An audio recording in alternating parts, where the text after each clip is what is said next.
Assalamu alaikum students. I hope you are all fine. Today is your 9th online class of class 9 Federal Board. Subject is chemistry. Today we will discuss defects in Rutherford atomic model and Bohr's atomic theory. Learning object of this lecture. At the end of this lecture you will be able to understand defects of Rutherford's atomic model, Bohr's atomic theory, how Bohr leaped over Rutherford defects, and Bohr's atomic structure. Let's overview the Rutherford atomic model.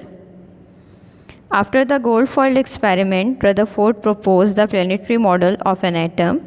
Just like the solar system, the nucleus lies in the center of the atom. An electron revolves around it in the orbit.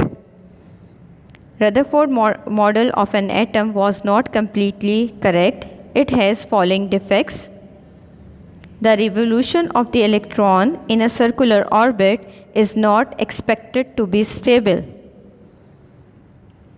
Any particle in a circular orbit would undergo acceleration.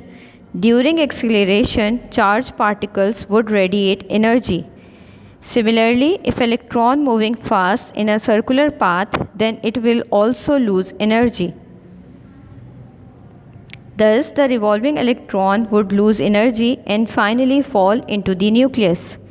If this were so, the atom should be highly unstable and hence matter would not exist in the form that we know.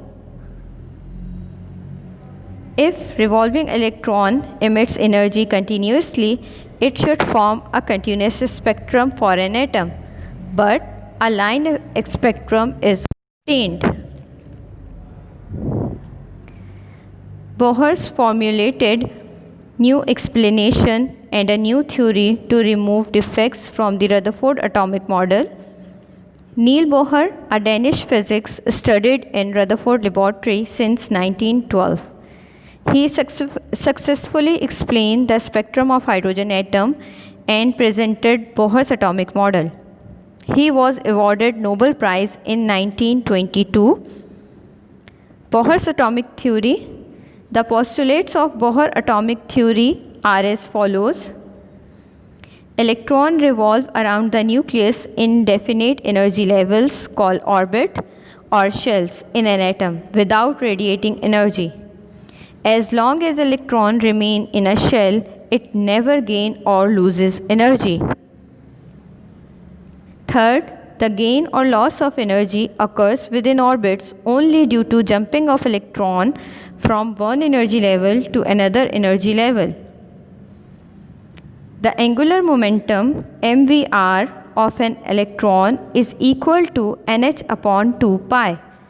The angular momentum of an orbit depends upon its quantum number n, and it is integer multiple of the factor h upon 2 pi. That is, mvr is equals to nh upon 2 pi, where n is equals to 1, 2, 3, 4, etc. Fifth, the energy of the light emitted is exactly equal to the difference between the energies of the orbit. That is, delta E is equals to E2 minus E1, where delta E is the energy difference between any two orbits with energies E1 and E2. Now, I am going to give you some home assignment. Do self-assessment exercise 2.1. Review question number 5 and 8. So, that's all for today. Thank you.